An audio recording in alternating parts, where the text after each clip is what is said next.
It was. Made a decision without. Huh? We made a decision without. Well, We missed you was it. gonna make that decision anyway, so.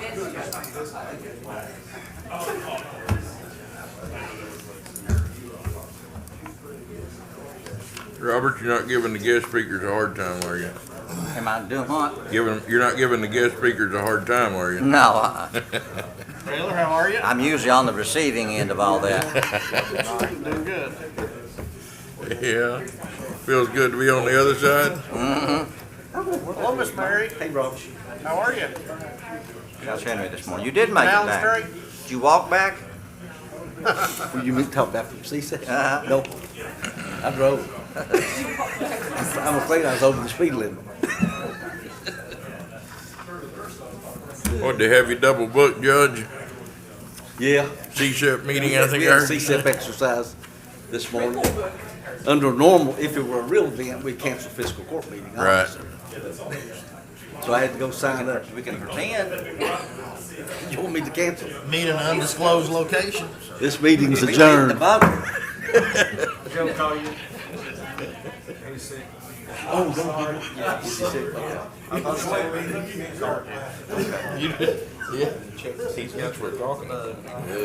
Right, because we are. There's 2 or 3 things Well, going the on. bug turns into the COVID is what it is, I tell you. 'Cause I knew, we're up here defending you. You sound pretty rough. Yeah, we were talking about it, about Journey.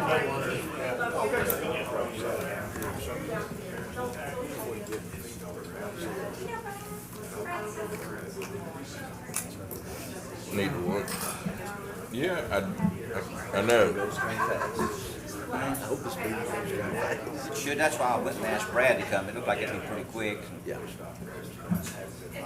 Yeah, I think it's good. He's going to do it. Yeah. Let's pick a I've day asked you next week. something now, so finally I Make just sure went we on get there. it done. Yeah, that'd be good. Let's put Ernie on making sure it gets done. Boy, now you're scared. Yeah. Me too. Tony, how are you? How about that game Saturday? I'd say between the 3 of us, we could eat something. Which one? We're not talking about the same game. We squeaked it. We were trying to give that game away. Morning. I've never seen anything like it. Morning. How are you, sir?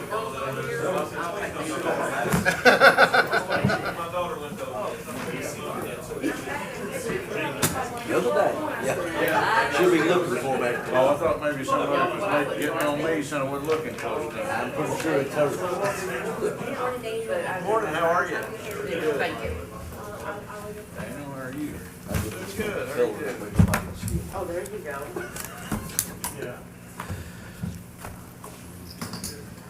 Guess we're ready. Okay, looks like we're about ready to start, or we are ready to start. Let me rephrase that. Welcome to our Clark County Fiscal Court meeting. We appreciate those of you that have taken of your time to be with us here this morning. And at this time, I'm going to ask if you would stand for the invocation and then remain standing for the pledge. Almighty God and Heavenly Father, we're thankful to be here this morning. We're thankful for the opportunity to assemble as a free people in a free land. We thank you, O Lord, for the blessings that we've received and those to come. We do lift up the Gayhart family to you this morning on the death of Robert, our Clark County coroner. We pray that your mercies would be with them throughout this day, for we know that it will be a tough and terrible time. We ask that you would bless this assembly, and everything that we do would be in keeping with your will and time. In Christ's name, amen. Amen. Pledge allegiance to the flag of the United States of America and to the republic for which it stands, one nation, under God, indivisible, with liberty and justice for all.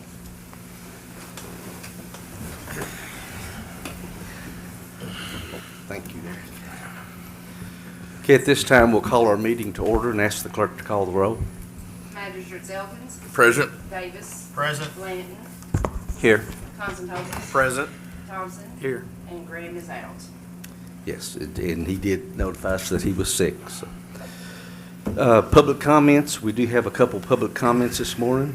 We want to welcome Brad Sowden and invite him up to the microphone. Brad is our new Economic Development Director, and Brad, the floor is yours. Thank you for coming. Thank you, Judge. I appreciate it. I just wanted to take a few minutes this morning to stop by and introduce myself. Some of you all I've met, some of you I haven't. I'm excited to be in the new role over at the Industrial Development Authority at 61 South Main. Hoping you guys will stop in and see us in our new offices. And again, just wanted to introduce myself, and I look forward to working with each of you. Thank you very much. Thank you so much.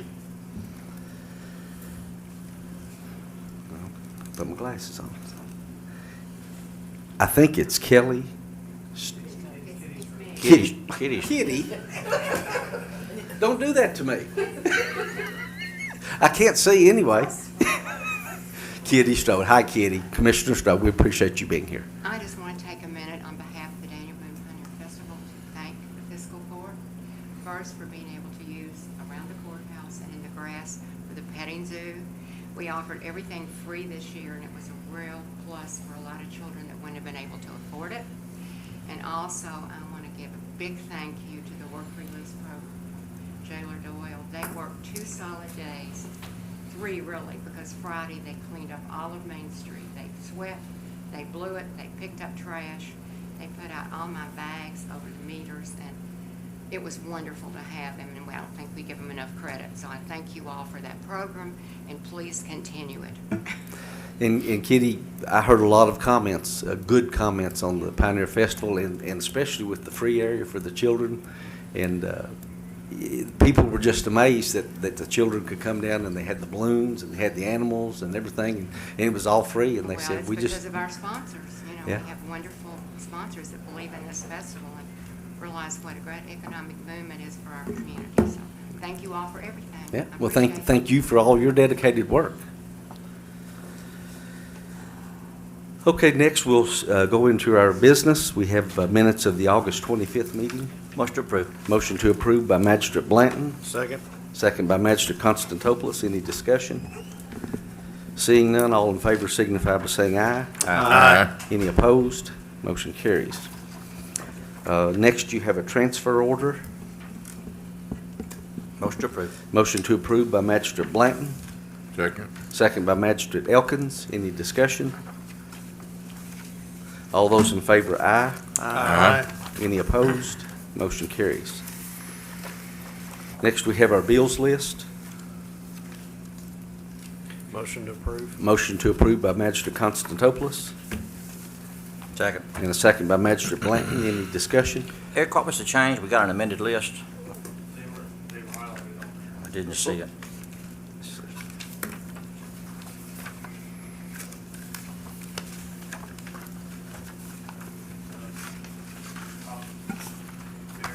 There's paintbrush, one of them remaining upstairs.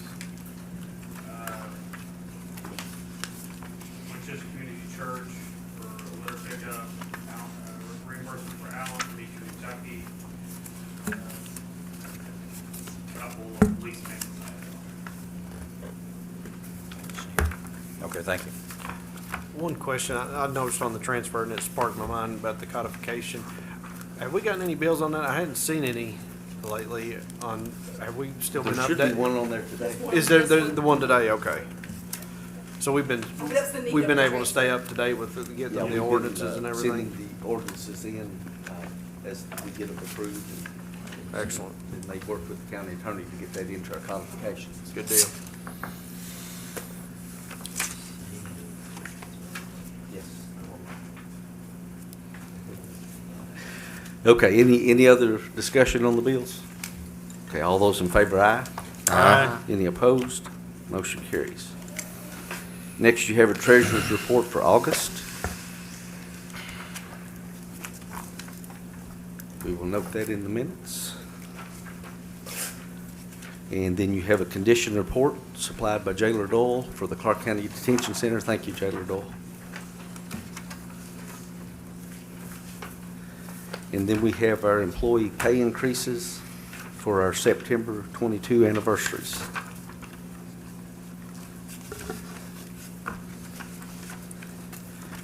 Okay, and we do have Logan Schaffner is here. I'm looking with ADP payroll and has a presentation. He's been working with our Human Resources Director and wants to talk with you a little bit about payroll.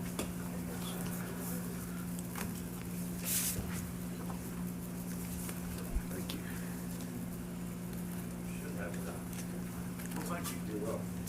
Thank you.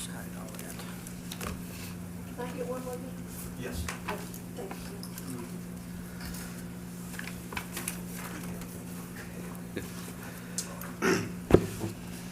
Well, very good.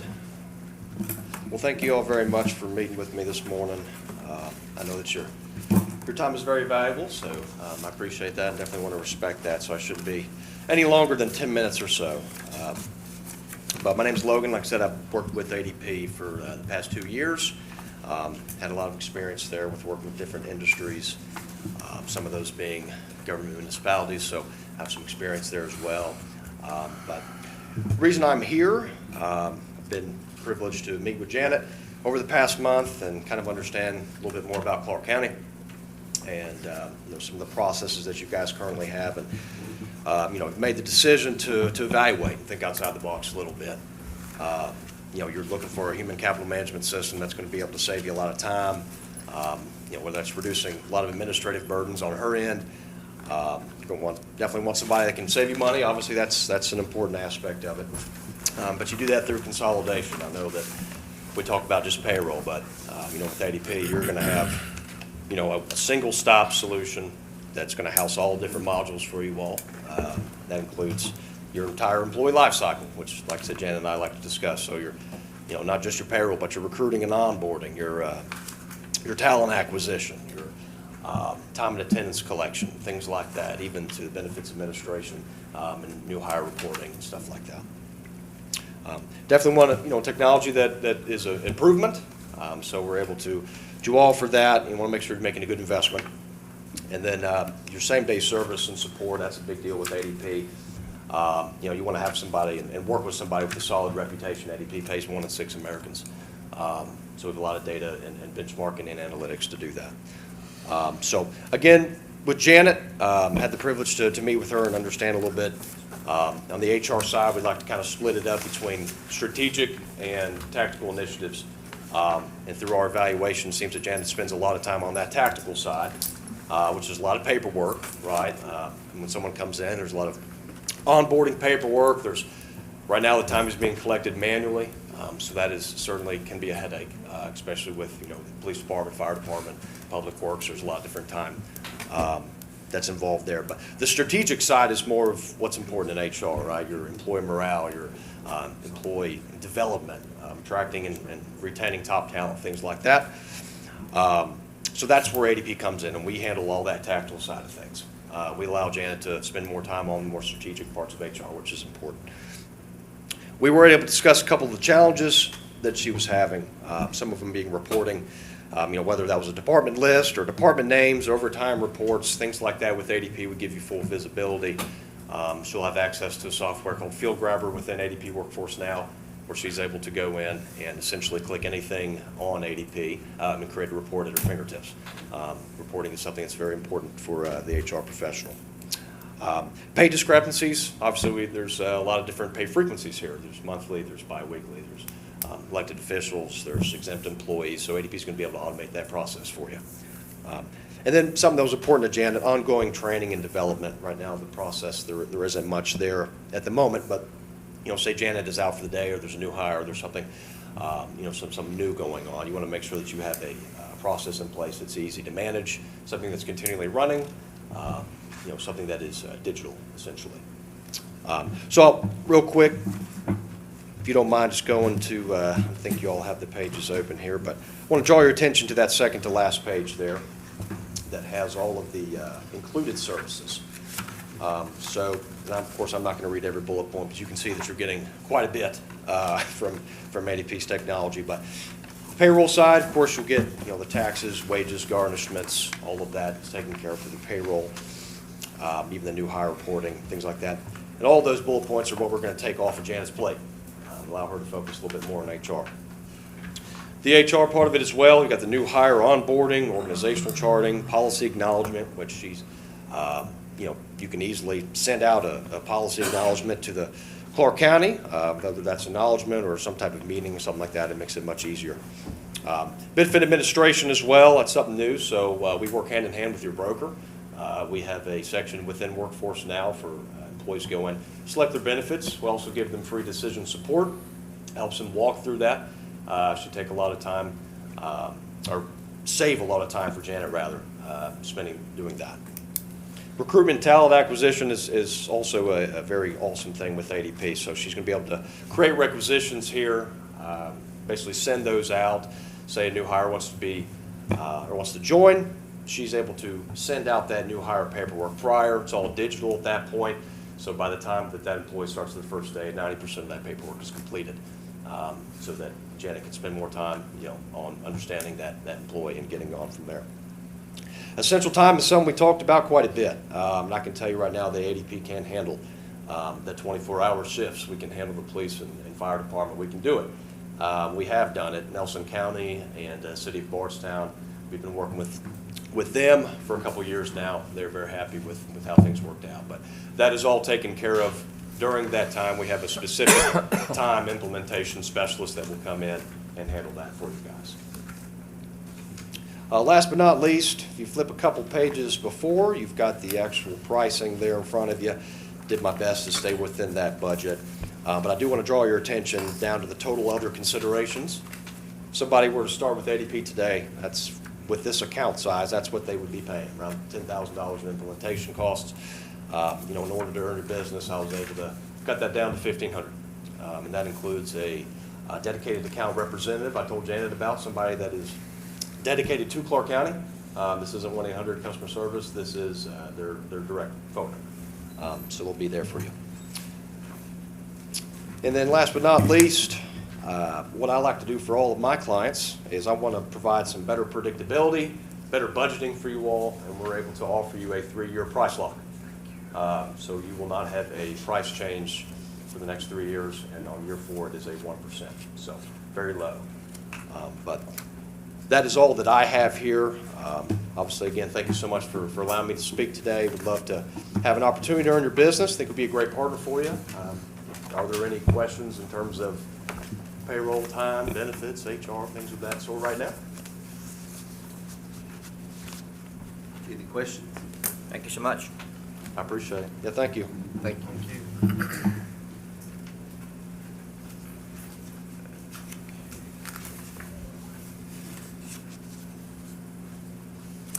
Okay, next on, Janet, do you have anything you want to add, or? Well, I think I'd like to be able to present something at our next meeting, and we need to make a decision, hopefully, about if we're going to go with payroll solution, or if we're going to proceed with different direction. Because either way, whatever we decide, whatever we want to decide, we need to get moved. I'd like to get it done by the end of the year, everything's set up, and so when the new judge comes on, we move forward, the timeline, everything is established. So I'd like to be able to present something at the next meeting and compare, there's 3, ADP, Paycom, and of course Payroll Solutions, what the pros and cons are. And then you all let me know which direction you want me to go in. But we've been doing this for a long time, like for about a year now. So I think we need to make a decision. And if you say, let's stay, let's keep what we're doing, then that's what we'll do. But we still have things that need to be done, even if you choose to do that. So we will prepare something from central office? I will prepare something, and then you all can decide how you want to do it. There is another element that, when we started this process, that we need to discuss now, and that's why Logan brought up the benefits platform. Now that USI is our broker, all that's done in-house. So they do have and Paycom does too. I did talk to Stuart, and Payroll Solutions does not offer a benefits platform, but it's more of an employee service platform. Again, there's a lot of time involved in getting new hires brought on for the benefits. Even after you get them hired, you kind of bring them in 30 days later or so and have them sign up for benefits. So this is just one more streamlined step that we need to consider.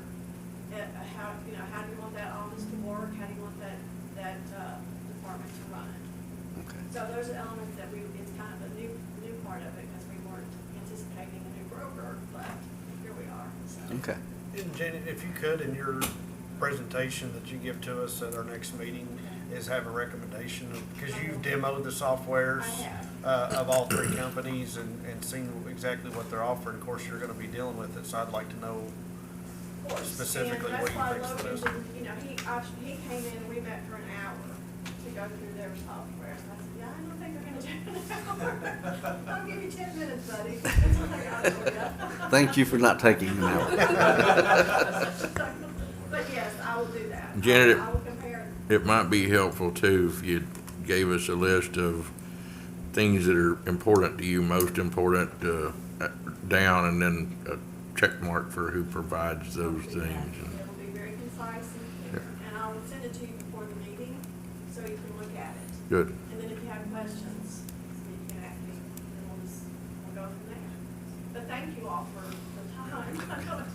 You've been right there with me, so I appreciate it. Thank you, and thank Logan. Thank you. Thank you both. Both. Okay, we have the second reading of our budget amendment number 1 for this fiscal year. Motion to approve. Motion to approve by Magistrate Elkins, Second. second by Magistrate Blanton. Any discussion? All those in favor signify by saying aye. Aye. Any opposed? Motion carries. Next, we have an order to move our part-time custodian Tommy Patrick to full-time. Motion approved. Motion by Magistrate Constantopoulos, Second. second by Magistrate Elkins. Any discussion? All those in favor, aye. Aye. Any opposed? Motion carries. 13 is an order terminating an employee of the Solid Waste Department. Motion approved. Motion by Magistrate Constantopoulos, Second. second by Magistrate Blanton. Any discussion? All those in favor, aye. Aye. Any opposed? Motion carries. Now we have an order to hire a full-time employee at the Solid Waste Program, Hunter Cotter. Motion approved. Motion by Magistrate Second. Constantopoulos, second by Magistrate Davis. Any discussion? All those in favor, aye. Aye. Any opposed? Motion carries. Next, we have first reading of an ordinance that we prepared dealing with amending our local ABC regulations. Motion to approve. Motion by Magistrate Blanton, Second. second by Magistrate Thompson. Any discussion? I have one piece of discussion. Yes, sir. As I mentioned when we had initial discussions on it, I mean, I think this needs to be a joint resolution, or not a joint resolution, but a joint ordinance with the I'm not so sure the city will pass it. city of Winchester. I'd be doubtful that you've got 3 votes over there, so let's just go ahead like we've got. I did talk with Mayor Bertner during since our last court meeting, and Mayor Bertner had informed me that, and Commissioner Strode, thank you for being in the audience today, that the city had not been approached by local business inside the city limits at that time. I think since then it has happened, but the county was approached. And he said, his statement was, and Kitty, I think he might have made this to you, you know, we did separate ordinances the last time, and he thinks that would probably be the way to do it this time, is just do separate ordinances. So we were approached, as I informed you all, by Halls on the River, and they would like for us to move on this so they can change their business operations. My personal opinion, I just think it needs to be uniform, Yeah. but that's my personal. Well, and it may be uniform. I'm not sure what they're considering. I think they're talking about 11 o'clock over there 11 as opposed to o'clock. 10 o'clock. So it would not be uniform. Let's proceed. But that was my conversation with, and I did talk with Commissioner Strode as well. And she informed me that, you know, that this was something that they thought the city was going to take up, so. Any other discussion? Okay. All those in favor of the first reading signify by saying aye. Aye. Aye. And any opposed? No. Did I see 2? Constantopoulos, Elkins. So the first reading does carry 4, but yeah. Okay, thank you all.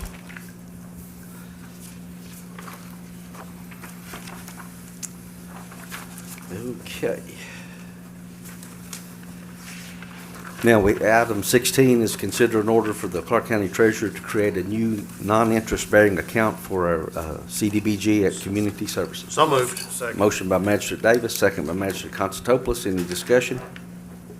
All in favor, aye. Aye. Any opposed? Motion carries. Next, consider a recommendation by the Clark County Attorney for the procurement and implementation of a records management system. So moved. Motion by Magistrate Davis. Second. Second by Magistrate Constantopoulos. Any discussion? I have some. Okay. No doubt he needs this, but, you know, we returned all the funds that the previous county attorney gave us. We're paying rent. Unless there's some reason he can't make these payments on his own, I would suggest that he implement this system without financial support from the fiscal court.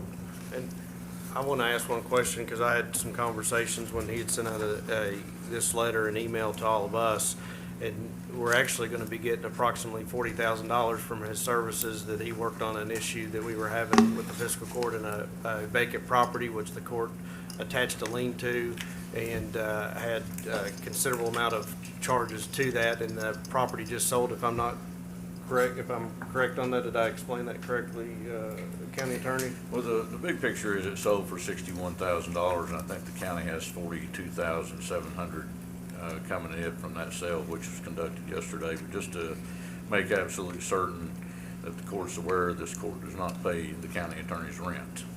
It subsidizes and pays in advance the child support program. That's what I was talking about, child support. Which is not related. Those funds are controlled by contract, and then it gets a 66% reimbursement from the feds, so. Okay, any other discussion? Okay, all those in favor signify by saying aye. Aye. Any opposed? Nay. One accord, one nay. Motion carries. All right, now we have a resolution for participation in the Kentucky Employees Deferred Compensation Program. This is something we've participated in for years, but evidently we have to re-up. So moved. Motion by Magistrate Davis. Second. Second by Magistrate Constantopoulos. Any discussion? So this is eligible for part-time employees as well, is that right? They can participate? Yes. It sounded like from the Yes. agreement that they can, so. Okay. And is there any kind of matching on this? That's not matched, right? Because they're also in the pension system, right? Right. Okay, I understand. But it is pre-tax, right? Pre-tax. They get, yeah. It's helpful. Any other discussion? All in favor, aye? Aye. Any opposed? Motion carries. This would be the first reading of an ordinance for our CAECO loan for our Parks project and the annex rehab. Motion approved. Motion by Magistrate Constantopoulos. Second. Second by Magistrate Elkins. Any discussion?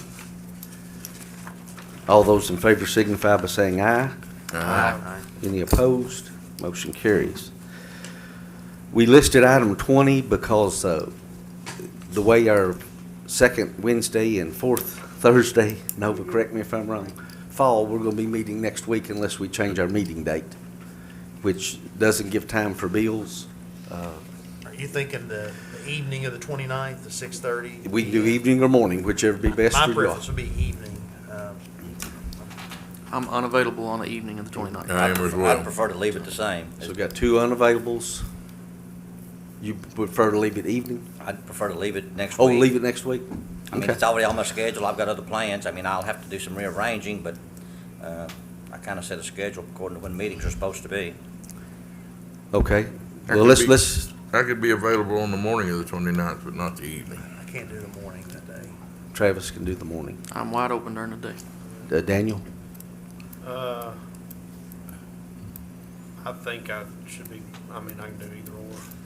Okay. That's Evening- four. Evening is better, but. Yeah, it's better for me on both those days, the 22nd and the 29th, so. I can't count four. I got to have at least four of us. Yeah. Well, let me do it this way. Let me make a motion that we move our second meeting until September 29th at 9:30 a.m. Greg, would that work for you and Travis? It does. Yes. I'll make that motion. Yeah, I can't be. I understand. I- I just got to get something to put on. So that would be my motion if someone wants to second it. I second for sake of discussion. Okay, September 29th, second by Magistrate Elkins. discussion. How problematic is it just to leave it the way it is? What we're gonna run into is when we're gonna have bills that will teeter on the point of being Like, past due. yeah. I mean, if worst case scenario, I mean, if we're teetering, why don't we just have a special call meeting? To for pay those- bills? Just to pay those bills, and then all the other general business can be taken up in our regular schedule meeting.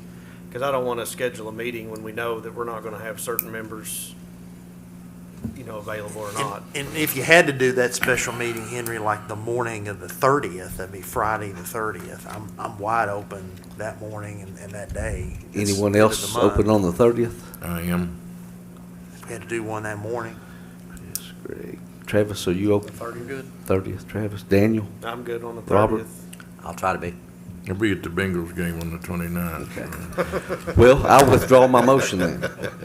If we can all meet for a bills, if we need bills, so. I've got a problem.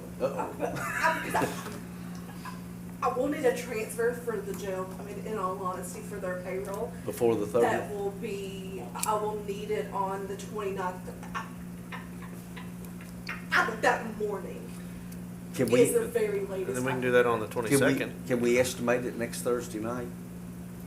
Estimate what it would be, just. Oh, I thought we were gonna move the meeting. I'm Well, no, sorry. now we're talking about not. Oh, okay, like, we're good. We're I gonna thought have- we were moving the meeting. We're gonna have the meeting and a special meeting. I'm good though. So you could still put it on the 22nd? Yes, I can Okay. put it on the 22nd. Okay. Okay, yeah, we weren't exactly Right. clear. Right, I'm sorry. So I'll withdraw my motion if Greg will withdraw I'll his withdraw my second. second. Okay. So we're going to go ahead and meet next Thursday night.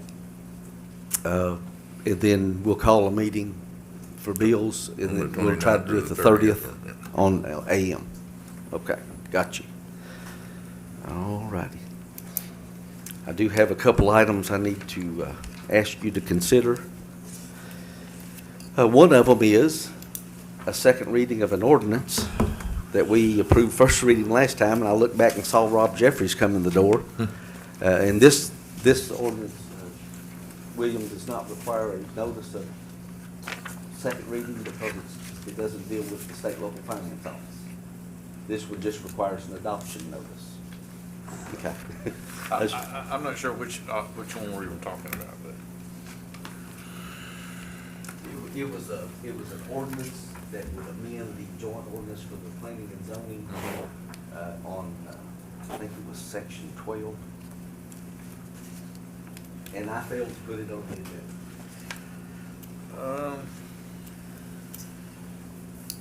I would be, I couldn't confirm the absence of a need for notice now. I could if I had time, but I couldn't do it Would it today. be better if I asked for a second reading next Thursday? Would you? I think that's probably better. Okay. We'll move that, we'll wait on that one. Rob, we're gonna read that second time next Thursday. And that's on me. Would it be appropriate to, if they have any questions, to ask them while I'm here, or? Do you all have any questions, Yeah, Bob? I've had another comment, and I talked to Rob one day, and I actually sent the Plan Commission attorney an email about Article 9 as opposed to Article 12. But I did have a contractor ask me how we came up with 800 square feet when a typical two-car garage is 24 by 36 or 864 square feet, which I can foresee causing some issues for contractors and homeowners. It's not a typical number, so that's my only comment. I don't, that was my two comments, I guess. Well, at the meeting, the first draft of this didn't have a square footage requirement.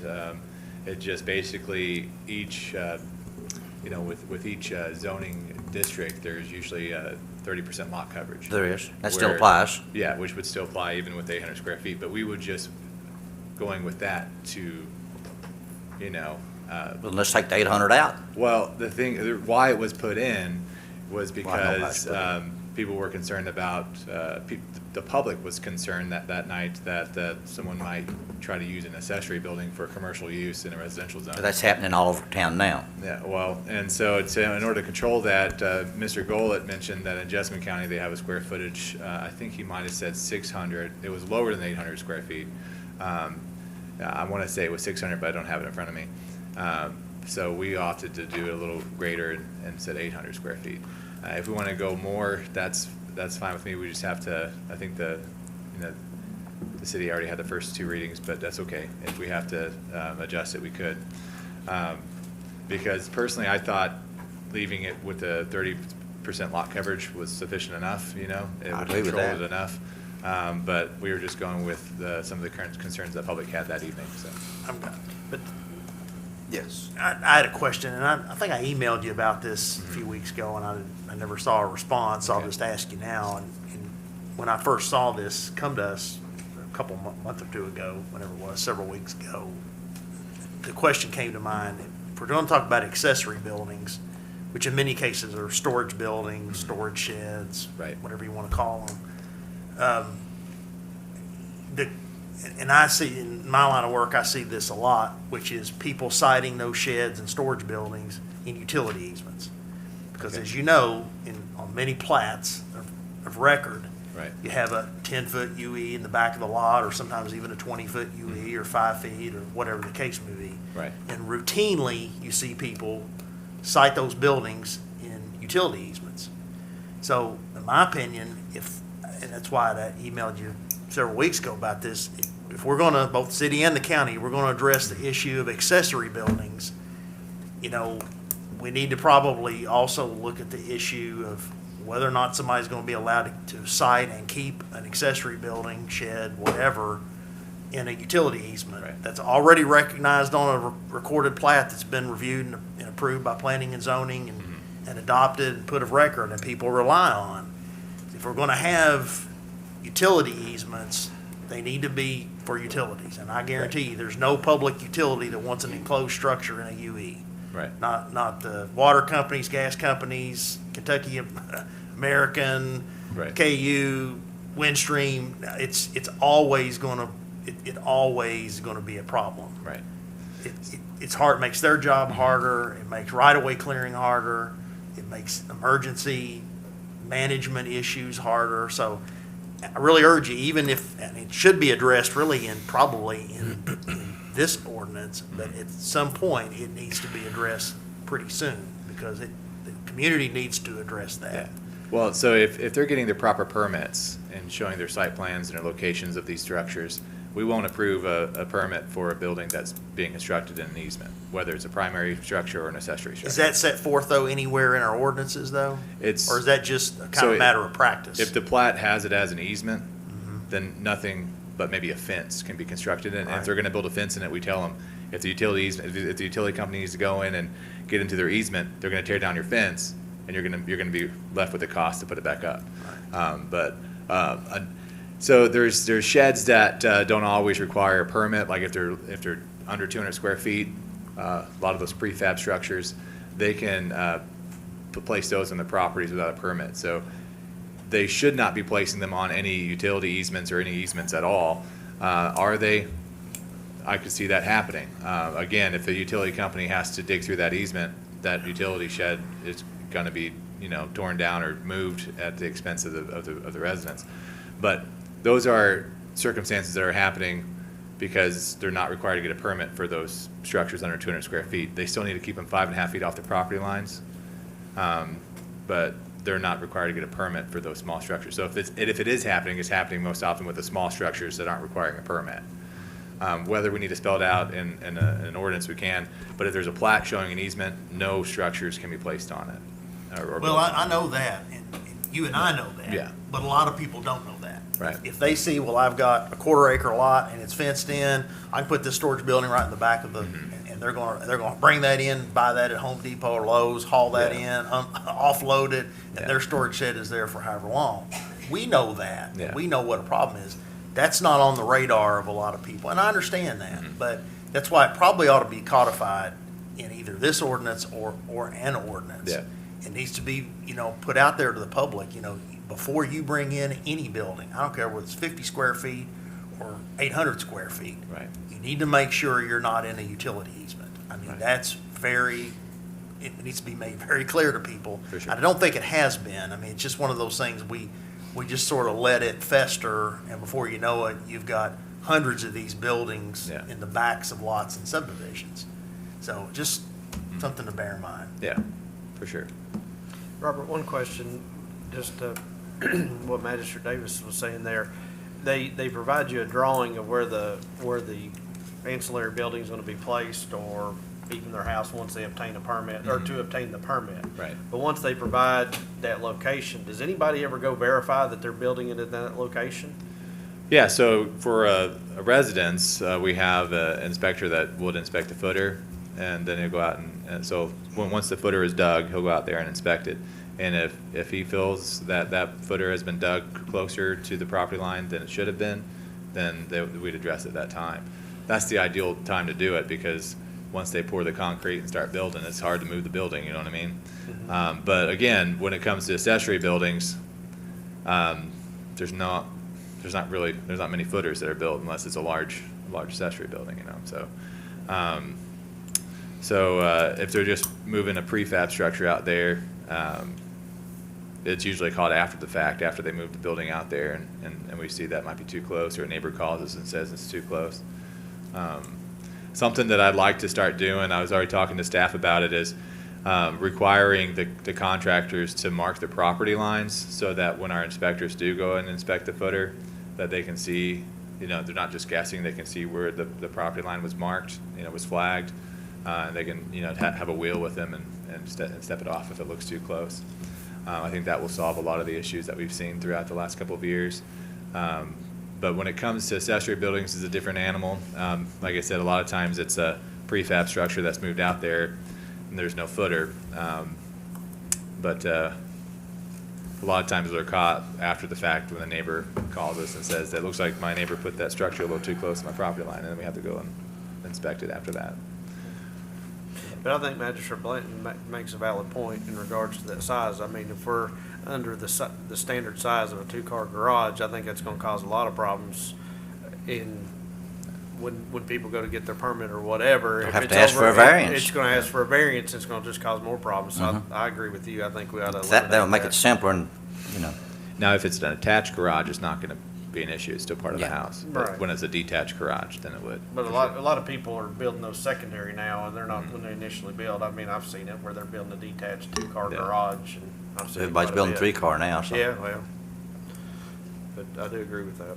And with regards to the easements, you know, if someone encroaches on an easement, that to me would be between the utility and the person doing the encroaching, so I mean, Well, the problem I have with it is if, again, you know, if you have an easement and you're gonna allow developers and engineer design firms to put general utility easements on Right. plats, and we adopt that plat, planning and zoning adopts it, and you put it of record, it's not just a problem for one or two utilities, it's a problem for all utilities, and in many cases, a safety problem. I mean, if you Yeah. put one of those over a water line, sewer line, or gas line, God forbid, and, you know, it then morphs into a public safety issue. That's why I'm thinking Yeah. it probably ought to be addressed, codified, you know, in writing, maybe not in this ordinance, but in an ordinance, you know, whenever you can look at it. And I think other communities have done that too.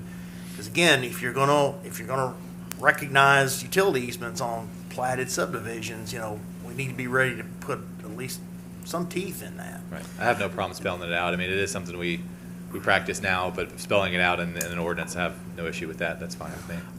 We could, I mean, when the second reading, when we get our packet, I mean, we can ask the county attorney if he'd be willing, the amendments that you want to include in there, Chris, we can make the amendments to it and what Robert recommended. Yeah. And then, you know, include those amendments in our second reading.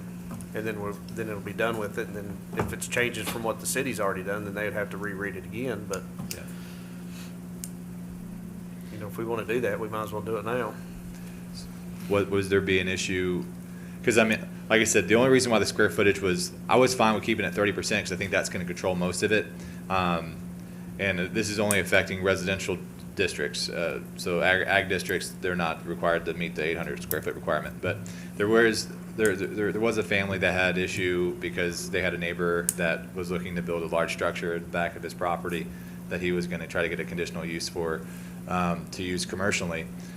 Since that's not happening anymore, but they didn't want it to happen elsewhere either. So that's why the number was put in there. If we need to keep a number in there, was 1,000 square foot sufficient, or do you want to go even greater than that? I'm just trying to pick a number that contractors could work with because it's Yeah. gonna cause heartache for that.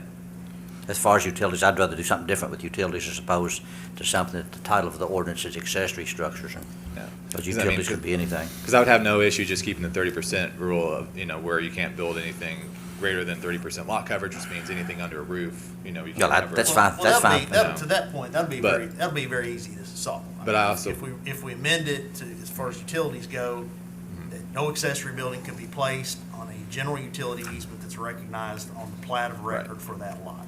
Right, Simple. simple. And that may be 5 feet, it may be 10 feet.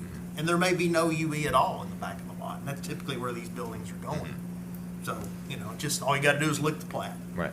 That's all they have to do now. So that's pretty simple for sure. I just wanted to make sure, and as we listen to the public and make sure we have something in the ordinance that the public requested.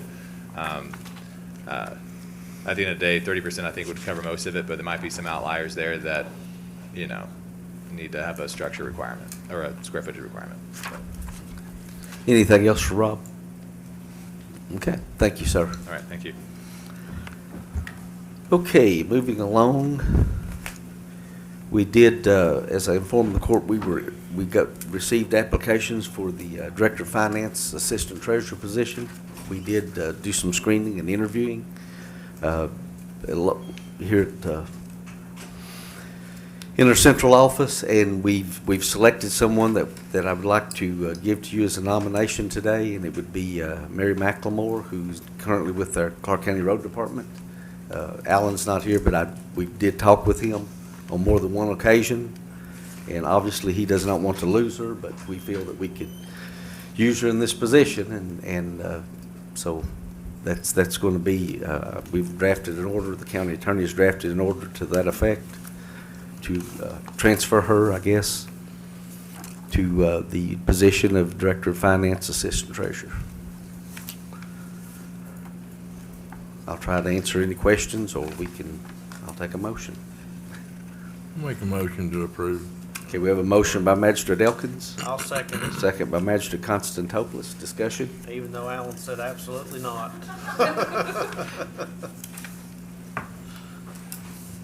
Okay.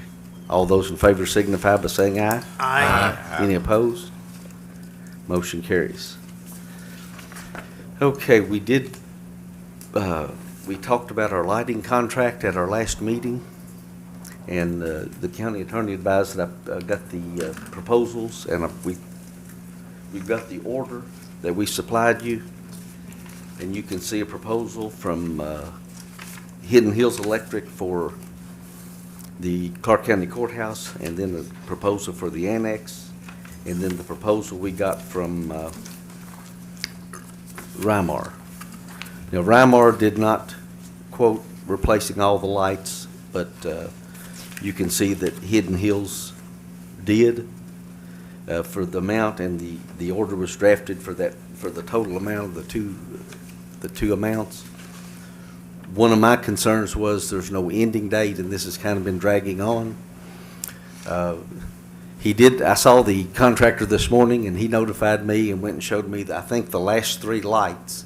Of course, I still need to ask him about these, if they were in the bid, that he put up, and it seems that he did put the last 3 lights up this morning. So what I would recommend to the fiscal court is let me bring the final bill at our Thursday meeting, and that would give Carl and us an opportunity to do a walkthrough. And just make sure that everything that we feel that everything was in compliance with the order and the proposal that this fiscal court accepted at some point in time. And our final amount is $9,500. Is that right, Eric? So I'll try to entertain any questions or comments you all have on that. So we're still at the 29,450, or are we above that now? No, it's $29,450. Okay. He had asked for He had asked an for more. increase, but Okay, that was my question. Okay. Thank you. so we'll proceed with that on our next bills list. Okay, we had in our budget, Home Incarceration Director Tony Kirk had asked that we put a vehicle in, a new vehicle, and we did. He's been doing some proposals. Now, this will have to be bid. because it's over the $30,000 threshold, but you can see that we have one that he selected there on the paper that we gave you. And Tony, do you want to add anything to that, or? No, I did get proposals from both Ford, Chevy, and Dodge on all three of those. They're all pretty much within line. There's not a huge difference between the two. Ford is 18 to 22 weeks. Dodge is well to February or March before you'll ever get a vehicle. Chevy has them on the lot now. They are probably a couple thousand more, but in line with everybody else's pricing. And if you look at resale and that kind of stuff, Tahoe is much better and more valuable vehicles than the other two. But that is completely up to y'all, how y'all want to proceed from there. So Tony's request is to spec out the Tahoe that he has circled. So y'all have questions, anyone?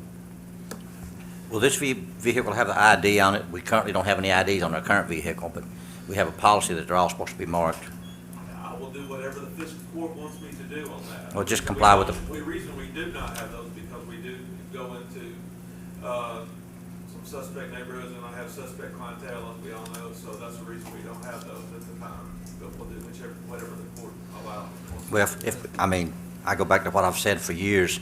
We've got a policy on the book. If we don't enforce it, we just need to get rid of the policy. For all county vehicles are supposed to be ID'd, so. Tony, how many vehicles do we have right now with Homer Cars? We got two? We have two, all of them are over the 130,000, 140,000 mile mark. Just to give you an instance, this week we've been to Pikeville, St. Matthews, we go to Louisville. I mean, we have people all over the state, just to be quite honest with you. We try to make sure we don't do those trips as very often, especially with gas prices the way they are. There's just times we have to make those trips, and we're just trying to make sure we have a vehicle that we don't have to call Scott's and get them to pick us up on the side of the interstate at some point. Are we gonna be surplusing any of those two vehicles, or? I have actually 3 people that work for me at this point, and my clientele mostly don't wake up before the crack of noon, so we don't get out till it's mostly nighttime things if we come out. So if one of my guys are on call, I'd rather them have a vehicle so that way they're not using their vehicle to go to neighborhoods and that kind of stuff in town to pick up regulars. What's the reason for vehicle this size? I mean, just more seating or just? There is no reason for a vehicle that size, but it's in line with the same price as the Explorer and the Dodge, price-wise, and it's available now. That's the reason I decided to select the Tahoe. There's $2,000 difference between those two, so, I mean, and if we go back to resale value, whenever we decide to get rid of that, it would be worth more than probably an Explorer or a. Well, what I mean is, the Tahoe and the Durango, the Explorer, they're all roughly the same size. That Tahoe might be a little bigger, but I mean, in terms of just getting a little smaller type vehicle, like a four-door sedan or a smaller SUV, is it just? None of those are provided by the state contract. I so- see. The warranty's significantly better on the Tahoe as well, just FYI, it's 100,000 powertrain instead of 60. You feel like putting identification on the side of it creates a safety issue for you and your, It can, because we are not police officers at that point, even though we're in those, all 3 of us are all retired police officers, but we are not police officers at that point. Yep. We're in those neighborhoods. And with the identification, it kind of somewhat marks us as police officers, that becomes a safety issue. could be problematic, I could see that, yeah.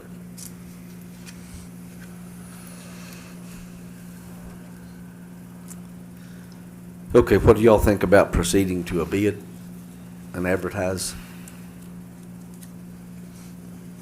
See, one will make a motion that we go ahead and, I'll make that motion. motion by Magistrate Thompson, that we would go ahead and advertise a bid on the Tahoe. I second the motion. Second by Magistrate Elkins. Any discussion?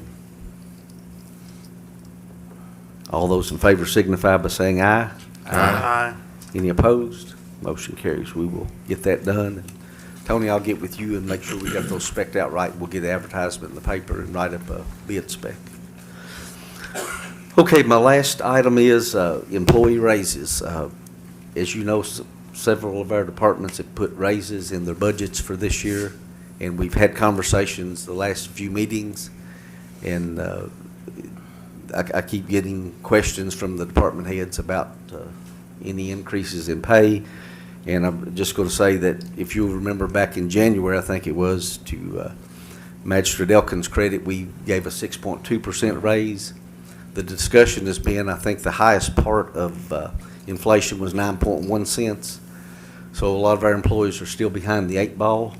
And since there was money put into budgets for the fiscal year 2023, is there an appetite to go ahead and implement some kind of raise? And I'll open it up for discussion. From my understanding in the conversations that we had in the last meeting is that the only money that was in the raise was the 3% that we've already done by ordinance, which is 1% on their anniversary and then up to 2% on their longevity. So I don't think if we do any more, it would be over and beyond the budget, is my understanding. You budgeted 10%, didn't you? Some departments budgeted up to 10%. Yeah. But not all the departments like. Yeah, I know the fire department budgeted 3%. And I can't remember what Alan said, the road department who's his committee members? Chris, do you know what he budgeted in? I don't recall off the top of my head, and we haven't, we only do those road committee meetings quarterly, Yeah. so I've not talked about it with Okay. him in some time. And I knew we did like you said, the 6.3% bump in January. And I know we budgeted for like custodial and maintenance and office, here in the central office, we budgeted up to 10%. I'd be inclined to consider it, but probably not until we're about halfway through the fiscal year, until we Okay. get into like 1st of January, early January, and partially because I like to get us through at least halfway through the fiscal year, and then also because I may be mistaken, but I think we're burning through that carryover a little quicker than what we anticipated. So I'm a little concerned about having the money, and then also we get into January, we should have a pretty good idea on tax receipts from property tax collections, because those bills go out, October. You'll have money flowing in October, November, December, so by the time we get the first week or two in January, or the next court, I should say, gets to that first week or two in January, we'll have, I think, a better picture of the finances. I'm not necessarily against it in principle, but I'd like to give us, the county, a little more time to get through the fiscal year. But Anyone else? I mean, I think that's not a bad idea. And because you got, we did the 6.2 and then potentially the other 3%. I mean, that's 9.2. Inflation seems to be coming down. The cost of gas, I know, started coming down. So hopefully it's a relief on everybody. But I mean, I think we look in January, because I've mentioned, I think the budget, the concern is the amount of money we budgeted for carryover, and we were, quite a bit short on that. I mean, I think it'd be a good idea to wait until, halfway through this fiscal year before we go any further. It's my opinion.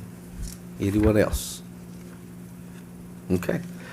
That's all I have. We'll open up for magistrate comments. Start with Magistrate Thompson. I'm good, Judge, thank you. Daniel? Broadband, I know we've talked about this for several months, and I know we're getting a lot of phone calls. I know everybody's getting a lot of phone calls. And you all been getting those emails. I've been copying you and Magistrate Davis on those. When I get, Yes. like the one on Crow Ridge Road. Did you get that one? Yes, And so, I mean, I've been answering a ton of emails and a ton of phone calls, and I've had multiple conversations with Magistrate Davis, because I know you appointed us to that committee to review this stuff. But we have set a absolute deadline to make a decision as a regional approach of September 30th, so that at the end of this month. Okay. So we will have a definitive answer. I think there's some good things that potentially are going to be for Clark County, but I think we'll have something that first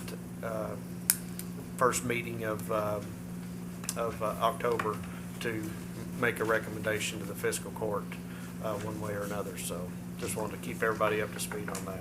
Okay. Did you get that, Matt? In October, hopefully we'll be talking about expanding our broadband service even more. So we've had a lot of questions. And I want to be clear, because people have said, well, I don't want to be left out. This is going to touch every unserved household in Clark County. So everybody will be committed to getting high-speed internet, and it's at least 1 gig up and down symmetrical, which is more than any household needs. They can get lower, purchase lower if they want, but they will have access to at least 1 gig up and down. I think that's good. And all proposals, and just to mention this, all proposals are saying that once the project is agreed upon, that it potentially, or that it would be done within a 2-year time frame. Wow. So, there's still some things to hash out, but just to kind of give you an overview of what's being proposed, so Okay. Anything else? that's it. Robert? Just a comment, and maybe my memory has failed me like it does pretty often anymore. But with regards to payroll, I thought we made an unofficial commitment to stay with Payroll for Solutions several months ago. It wasn't a motion in a second, but I thought it was a general consensus that we was going to stay with them. I'll go back and check the tape, but that's my personal recollection, and it's probably incorrect, but that's. Well, I think there was a general agreement to try to try again.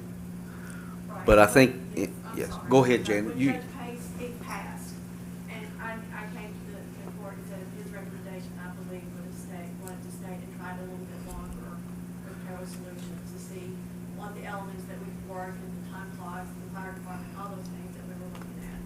So at that point, we put it on hold. But then I came back and asked to make sure we put the money back in the budget, because we need to really consider with the benefits and all the other changes that are coming, the onboarding, do we want to make that move? Okay.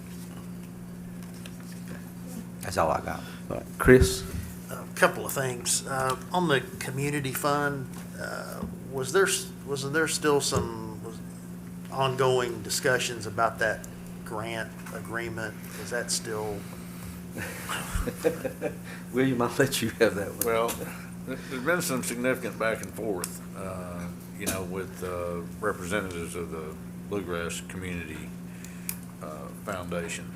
And I think that we're making progress. I expect that we'll receive a letter and funds pretty quickly, and depending on what, the content of the letter is, it may be that we could consider that issue resolved. Should be any day. We don't know yet what our distribution is going to be for this. They did mention it at one point in time. It was over 100,000. One of those, One of the agreements all mentioned. those agreements had a number on them. Yeah. 102. I Lisa know a said- portion of that goes to the pool payment, right? Not the College Park pool, that we make that payment out of. An auditorium payment? We did, yes. So we don't know about roughly what the net amount we would have to distribute the committee. Eric, I think last year you put together a Transport out of spreadsheet, that. did you not, for us? Okay, good. You have Take that the again fireworks this year. out of there. You yield 2 seconds to Sure, follow up on your yeah. questions Yeah. there. For me personally, I'm kind of getting really frustrated. This is our taxpayers' money. This is the second time that we've had to go through these links to get our distribution to the fiscal court so we can distribute it to our nonprofits and use it for our community. And, I don't know what options that we have, but me personally, I think it's ridiculous that we're having to go through these steps to get money that we've put in there, that they invest and manage, for us and give us the distributions off the investment portion of it. I think that's something that we really need to evaluate. That's my personal opinion, because this is the second time in a row, because you remember they were trying to send additional language for us to sign back when, right before Judge Pace had passed, and I was interim judge at that time, and we had to go through this same rigmarole to get our money, so just something to think about. In the meantime, who are our community foundation? Travis, Chris, and Grace? We have we've closed the application period. Mm-hmm. We have the applications in the office. Do you all want to go ahead and set up a meeting and consider those in anticipation of our distribution? I don't mind doing that as long as we've got a pretty accurate net amount. Yeah, we know what all the numbers are So- going to be. Is what you guys gave. Excuse me, what? 24,500 is what you guys awarded last year. Okay. That was the net amount. So that was the net amount, 24,000, okay. Last year, Eric met with us and he had a spreadsheet and kept up with it while we went through it, so, And he's gonna do that again this year. I think we've, I'm looking at the spreadsheet. yeah, it worked well. It was very helpful. When did we meet? Was it September last year we did that, or was it a little deeper into Right that? around this time last year. Okay, I thought so, yeah. so do y'all want us to go ahead and circulate an email and try to get a date? That's fine. I think That's so, fine. yes. And then go ahead and get that, okay. But to Daniel's point, and I agree, I think at some point, you know, this back and forth that we've had the last couple of years, and, you know, we have a lot longer discussion about that. I mean, I don't know what the real advantage is. I mean, I don't know exactly how that money is invested. I know what the original corpus amount was. It's probably something, I suspect, in something like U.S. government bonds or something along those lines, given how static the amount is that we get every single year. It's always a pretty tight range that we get. You know, it doesn't fluctuate very much, so I would expect it's invested pretty conservatively. You know, then you go into the long-term question is what value does having it with the Bluegrass Community Foundation really even deliver to us, other than this back and forth, you know, that we're seeming to have, and the grant agreement changing. I mean, that seems to be something that this court could come up with, you know, pretty easily. And, you know, I again, just something to consider. I think Daniel made a good point. I'm frustrated with it as well, but yeah, I'm fine with picking a date, Henry. Okay, we'll get that. Do you have anything else? I did one other item. I just wanted to see, I know I wasn't able to attend the last meeting, but I think it was 2 meetings ago, we talked about getting started on the HVAC and cooler issue at the jail and getting that ball rolling. If you read the jailer's report, he's already working on that. I did, but I mean, long-term, maybe we could have a little discussion for a couple minutes this morning about that. As far as the long-term plan there, what's I'm gonna be honest with you, I'm ready to move on when you all are, and I'll tell you what I've tried to do to speed things up. I've got 2 proposals already on it, I'm waiting on the 3rd one. So that way I can present you all with the 3 proposals for the air condition. I've got 1 proposal, I believe, on the walk-in cooler and freezer. Nobody else responded on it. The good thing out of it is the people that have furnished us a price on it are the people that we use right now. They're from out of Lexington. They respond. It don't matter if it's a weekend, if it's 2 o'clock in the morning, they'll respond to you, which is a benefit, as I see it, service. But as soon as I get this 3rd one, and I'll call these people as soon as I leave court here in a minute and say, hey, guys, you know, where are you at on your proposal here? And then we'll have that ready, and I'll get that to you all immediately. And that way we can go on it. I'll be honest with you, I'm as nervous as you all are. The air conditioning unit it's gotten to the point now it's kicking on and kicking off. A couple of my deputies have been with the air conditioning people, and they said, listen, if this is occurred, it's kind of like shutting it down and resetting it.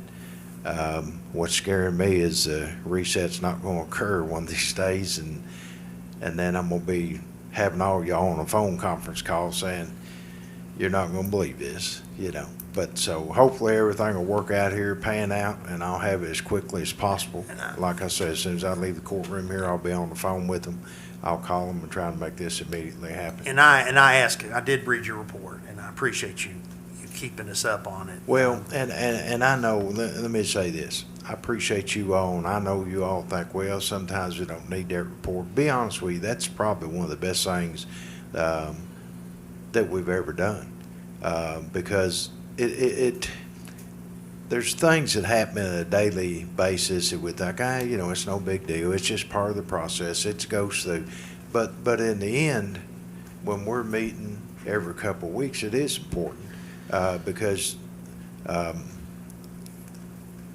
you may forget, and you might think, well, you know, I forgot about it, and it's not that. And it was just something other minute that happened today, but we see how minute that mountain build suddenly, around us here, so I appreciate you. Has there been any, I guess, discussion or consideration of having a mechanical engineer or mechanical engineering firm involved? Maybe you have. Yes, I did approach that. I'll tell you, the last company that I'm waiting on right now for their bid is Fayette Heating and Air. They do have engineers, mechanical engineers on that. They came in, I'll tell you how thorough they have been. And you see, this is just a prime example to make me remember what we think's normal, but they had a mechanical engineer that's come in. They spent 2 weeks on the roof of that jail going through every mechanical bit of it. They were looking at the structure, what it's going to take to make it happen turnkey. So that's a very good question. I appreciate that. I guess how quickly, Henry, when we decide to pull the trigger as far as the time frame on bonding and so forth? I mean, I'm assuming that's going to have to. If we get the approximate amounts, and then obviously we're going to have to bid it because it's over Sure. 30,000. I would say within maybe 30 to 45 days, we could secure a project, and then it would be according to the. That sounds great. The biggest thing, and I think I've had this conversation, but I don't like to take a chance on missing opportunity here to share with you, is also their lead time of getting the product is the biggest issue that we have. It's everybody's issue. Yes. They're ready to go just like we are. But it's been a couple of months ago, it told us that Frank, if we ordered it today, we'd be lucky to get it, by spring or summer of next year. That's the only thing that makes me nervous. I'm just afraid at some good point here, this horse is going to lay down, and I'm trying to do everything we can but we're running out of Band-Aids. And probably in actuality, if we do move ahead quickly, we're still going to be looking at next spring or first of summer for the installation. And like I say, if I can get this pulled off here and just as quick as I can, the day that I get it to you all, I'll make sure that if I got to call each one of you personally and say, hey, listen to this in, if you get an opportunity to look at it, because it's that important, and I appreciate your all's concern as well. Yeah, and I don't object to even having a special call meeting if we can round up enough people to do it, because the urgency of it, I know, is getting to the point where, and if at some point you do get, as we talked about, those federal inmates over there. Yes. You don't want to blow it by that whole system going down, the feds pulling, and Right. we'll never get them back. Right. Well, If that happens. you're right, and that makes me probably more nervous than it does you. I'll assure you. Our last conversation with the people in Washington D.C. has been, they're looking at October, so hopefully October we can start to accrue some income, and I'm looking forward to the venture, and it's going to make it, I think, pleasant for all of us. And so you have had no responses on the cooler, or you have? I just had One the one. response. I just had that one response, which is okay, because the people that did respond, they're the people that takes care of it. And like I say, we can call them 2 o'clock in the morning, and they'll respond. They'll have somebody respond as well. And I'll tell you, the air conditioned people, we'll hopefully have this third bid very soon. Like I said, it's been a few weeks since they been in here and gathered their information and notes that they needed, but I should have an answer today, and I'll report to the judge so he can share with you all as well. Judge, is there any reason we can't go ahead and approve that bid process? We could, we could go ahead and approve I mean, the bid. it's not Well, hurting anything, so. Can we get, we work with Fayette to develop the spec. That's fine. Yes, if y'all want I to mean, make a motion and go ahead and start the bid process. Chris, that's fine. I'll Motion. make that motion. Okay, we have a motion by Magistrate Davis to go ahead and Second. start the public notice. Who? Second. Second by Magistrate Thompson. Any discussion? That'd be for the AC and the cooler. And the cooler. I We'll do will them both. probably do them both, because they're Okay. both, We might as well do it all. Roll it and into I one. appreciate that. The cooler's a I minor promise you. addition. Yeah, I don't want you to say, I'm getting tired of looking at Frank. I want to try and get it done. I appreciate you. Okay, all those in favor, aye? Aye. Any opposed? Motion carries, okay. That's all I had. Greg? Thank you all. I have nothing, Judge. All right, so we'll entertain a motion to adjourn. Motion adjourned. By Magistrate Constantopoulos, Second. second by Magistrate Davis, all in favor, aye? All right. Aye. Thank you all.